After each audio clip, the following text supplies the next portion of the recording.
Bismillahirrahmanirrahim. Today our topic is equilibrium of rigid bodies. That is the lecture number 14. Equilibrium of rigid bodies. We will discuss about the rigid bodies, equilibrium and effect of equilibrium. Okay. हम इस chapter में पढ़ेंगे कि rigid bodies किस तरह effect करती हैं और किस तरह इनके ऊपर इफ़ेक्ट होता है किसका, इक्विलिब्रियम का। फर्स्ट ऑफ ऑल हम अपना हमारा जो है फर्स्ट पॉइंट है वो रिजिड बॉडी है कि रिजिड बॉडी बेसिकली होती क्या है, किस तरह वजूद में आती है और किस तरह ये वर्किंग करती है। A rigid body is one where all parts of the body are fixed relative to each other. बच्चों, एक रिजिड बॉडी वो बॉडी होती है जहाँ पे इसकी बॉडी के तमाम पार्ट्स जो होते हैं वो फिक्स्ड होते हैं। देखिए, अगर मेरे पास ये एक रिजिड बॉडी पड़ी हुई है तो 1 2 3 4 5 6 7 मतलब इसके अंदर जितने भी पार्ट्स हैं वो अपनी जगह पे मौजूद हैं। ऐसा नहीं कि यहाँ से यहाँ मूव कर लें, यहाँ से। अब वाटर को आप देखते हैं, जैसे पानी नीचे गिरता है तो वो फ्लो करना शुरू कर देता है। आपने कभी देखा कि कोई रिजिड बॉडी जो है, फिक्स्ड बॉडी जो है, वो कभी मूव की हो? जब तक उस पर एक्सटर्नल फोर्स अप्लाई नहीं की जाती वो मूवमेंट में नहीं आती। ठीक है, सो यही पहचान है रिजिड बॉडी की कि वो विदाउट द फोर्स मूवमेंट नहीं करती। ठीक है, लेकिन वाटर के पार्टिकल्स जो हैं वो मूव कर सकते हैं, वो एक जगह से दूसरी जगह जाते हैं, लेकिन रिजिड बॉडी के पार्ट्स जो हैं वो एक जगह पे फिक्स होते हैं, वो इधर उधर नहीं जाते। Fluids and gases are non rigid, यानी कि फ्लूइड्स और गैसेस जो हैं वो रिजिड नहीं है।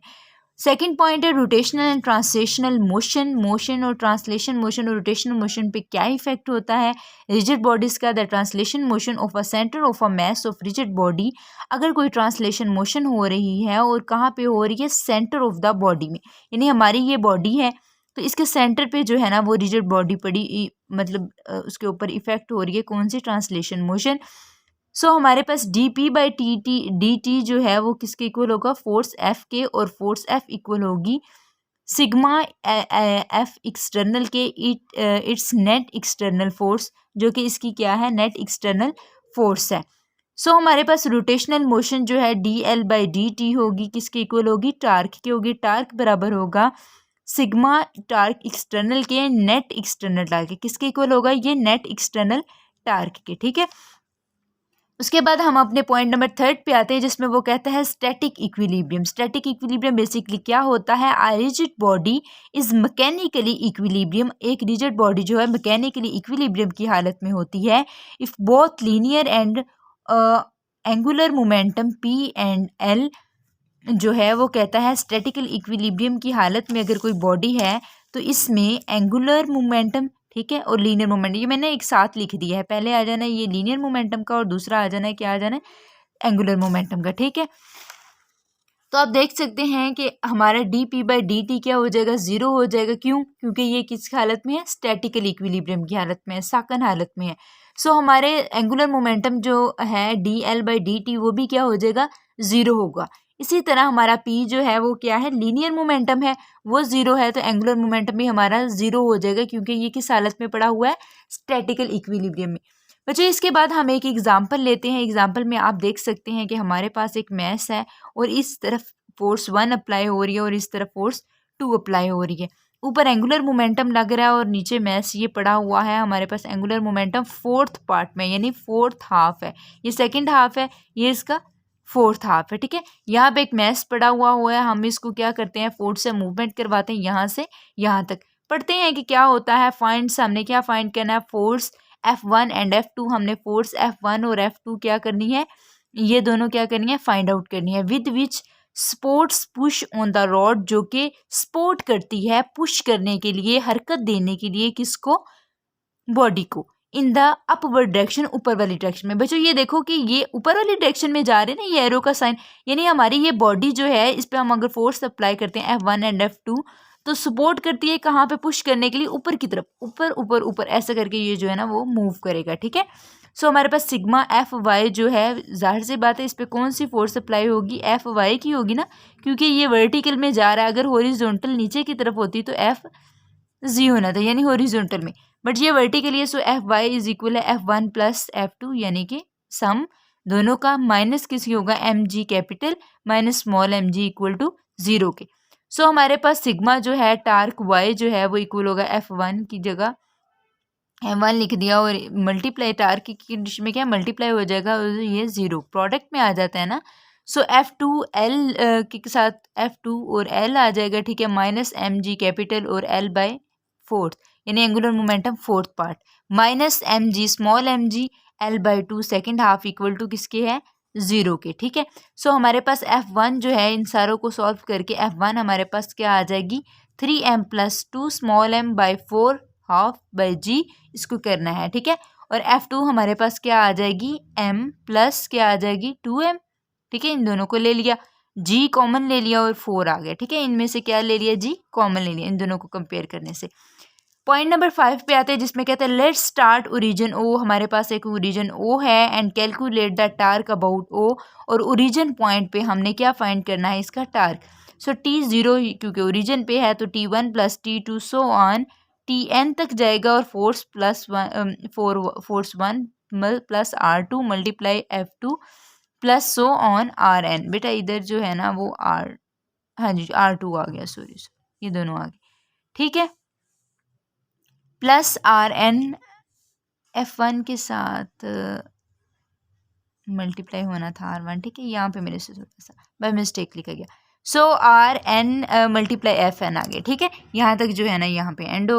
नेक्स्ट अगर हम लोग देखें तो हमारे पास टार्क जो है वो क्या हो गया P equal to R1 minus RP multiply F1 plus R2 minus RP multiply F2, ठीक है, प्लस सो ऑन वैसे ही, ठीक है, Rn minus RP multiply Fn values की पुटिंग की। सो हमने इसको अब जो है ना साइड पे कर लिया R1 multiply F1 plus R2 multiply F2 और so on minus RP multiply F1 plus RP multiply F2 plus so on, ठीक है, ये इन दोनों को क्या कर लिया साइड पे कर लिया, दरमियान में आ गया हमारे माइनस। सो टार्क नॉट जो है माइनस ओरिजिन का माइनस ये वाली कंडीशन आ गई और उसके बाद हमने इसको कॉमन ले लिया तो हमारे पास ये जो है ये सिग्मा में आ गया क्योंकि सम था, तो F एक्सटर्नल फोर्स है, ठीक है। उसके बाद पॉइंट नंबर 6 पे आते हैं, we want to know M, हम M को जानना चाहते हैं in terms of M1 and M2, M1 और M2 की टर्म्स में हम M को फाइंड आउट करना चाहते हैं। सो हमने 2 मैसेज ले लिए, इस पे M1G अप्लाई हो रहा है, इस पे M2G अप्लाई हो रहा है, ठीक है, यहाँ पे x एक्सटर्नल है, यहाँ पे भी x है, इसी तरह एंगुलर मोमेंटम दोनों साइड पे मौजूद है। सो हमारे पास mgx इक्वल आ जाएगा m1g l माइनस एक्स के, और m2gx जो है वो mg l माइनस एक्स के इक्वल आ जाएगा। m बाई m2 इक्वल है m1 बाई m, और m किसके आएगा m1 m2 स्क्वायर रूट के, ठीक है, ये हमारे पास जो है ना एक कंडीशन आ गई। पॉइंट नंबर 7 पे जाते हैं जो कि है centre of the gravity. Number 1 point पे है weight is equal to mg, किसके इक्वल है वेट कैपिटल mg के। सेकंड पे कहता है सेंटर ऑफ ग्रेविटी, जो हमारे पास ग्रेविटी का सेंटर है, centre of gravity coincide with centre of mass, वो सेंटर ऑफ द मैस के साथ कोइंसाइड करता है। So sigma f is equal है सिग्मा m1g के, और सिग्मा f इज इक्वल है g sigma mi equal to mig के, ठीक है। इसी तरह हम अगर नेक्स्ट अपना देखते हैं तो सिग्मा टार्क इज इक्वल है sigma R I multiply M I G के, इक्वल है sigma M I R I multiply G के, और सिग्मा टार्क इज इक्वल है M R C M multiply G के, और आर सी एम जो है मल्टीप्लाई किसके हो गया कैपिटल एम जी के। पॉइंट नंबर अगर 8 पे हम लोग देखते हैं तो to find the C G क्या है सेंटर ऑफ द ग्रेविटी है of an irregular object by simply suspended it on the pivot के पॉइंट पे हम इसको जो है ना वो सस्पेंड करेंगे। अगर आप ये डायग्राम देख रहे हैं इरेगुलर डायग्राम है, इसमें ये सेंटर यहाँ पे मेरा ना सेंटर नहीं बना, ऐसे आना था सेंटर, ठीक है, ये इसका सेंटर है जो कि सेंटर ऑफ मैस है, और यहाँ पे एक पिवट जो है वो पड़ा हुआ है, इरेगुलर बॉडी है और इसकी जो है वो डायग्राम जो है आपको नज़र आ रही है। उसके बाद पॉइंट नंबर 9 पे जाते हैं जो कि एक प्रॉब्लम है, a non uniform bar of weight, अगर एक नॉन यूनिफॉर्म बार है उसका वेट W है, इज सस्पेंडेड एट रेस्ट की हालत में पड़ा हुआ है इन हॉरिजॉन्टल पोजीशन, हॉरिजॉन्टल यानी इस पोजीशन में, ठीक है, एक्स की पोजीशन में, बाय 2 लाइट कार्ड्स, इसके दोनों साइड्स पे क्या है हल्के फुल्के जो हैं कार्ड्स लगाए गए हैं। सो position of the 2 light cards की क्या होगी पोजीशन इनकी, तो find the distance x from left hand, हम लेफ्ट साइड पे जो है इसका डिस्टेंस मालूम कर लेंगे end of the centre of gravity, जो जहाँ पे सेंटर ऑफ ग्रेविटी का क्या हो रहा है, एंड हो रहा है। सोल्यूशन में आप देखेंगे नंबर 1 पे हम T2 sin phi minus T1 sin theta इक्वल 0 के, और T2 cos phi plus T1 cos theta minus weight यहाँ पे अप्लाई हो जाएगा, साथ इक्वल किसके आएगा, 0 के। सो T2 को अगर लेते हैं तो T2 इज इक्वल आ जाएगा weight by sine theta plus phi के, माइनस वेट इधर साइड पे आ गया प्लस T2, ठीक है, कॉस, इसको मल्टीप्लाई किया, इसकी चीज़ का क्या आ गया, कॉस थीटा, और हमारे पास L इक्वल टू 0 आ गया। सो हमारे पास x जो है finally T2 cos 5 L over weight आ गया, जो कि L cos theta sine theta plus phi के इक्वल होता है, ठीक है। वैल्यू इसकी पुट की है। उसके बाद पॉइंट नंबर 10 पे कहते हैं types of the equilibrium. Equilibrium की कितनी टाइप्स होती हैं बच्चों? सबसे पहले हमारे पास है स्टेबल इक्विलिब्रियम। स्टेबल इक्विलिब्रियम में क्या होता है जी, object returns to original position, object जो है वो ओरिजिनल, अपनी खास ओरिजिनल पोजीशन की तरफ जाता है। इफ़ डिसप्लेस्ड स्लाइटली, अगर इसे आहिस्ता से जो है हम डिसप्लेस कर दें, चेंज कर दें। इसी तरह अनस्टेबल इक्विलिब्रियम में objects move further away from its origin, object जो है अपनी पोजीशन से थोड़ा, आपने गाड़ी को, मेहरान गाड़ी को ब्रेक लगानी हो, वो थोड़ी आगे जाके रुकेगी, उसी वक्त ब्रेक नहीं लगेगी। बिल्कुल इसी तरह अनस्टेबल ऑब्जेक्ट्स में ब्रेक फ़ौरन नहीं लगती। सो पोजीशन इट डिसप्लेस्ड स्लाइटली, तो इसकी पोजीशन को स्लाइटली जो है वो डिसप्लेस किया जाता है। उसके बाद पॉइंट सी पे न्यूट्रल इक्विलिब्रियम में ऑब्जेक्ट स्टेज इन न्यू पोजीशन, ऑब्जेक्ट जो है नई पोजीशन में चला जाता है इफ़ डिसप्लेस्ड, अगर इसको आहिस्ता से हम डिसप्लेस कर देते हैं। यहाँ पे हमारा 14 चैप्टर जो है वो एंड होता है। 14 चैप्टर एंड होता है। मिलते हैं अपने नेक्स्ट लेक्चर के साथ, तब तक के लिए अपना बहुत सारा ख्याल रखें और अपने प्यारों का भी। अल्लाह निगहबान।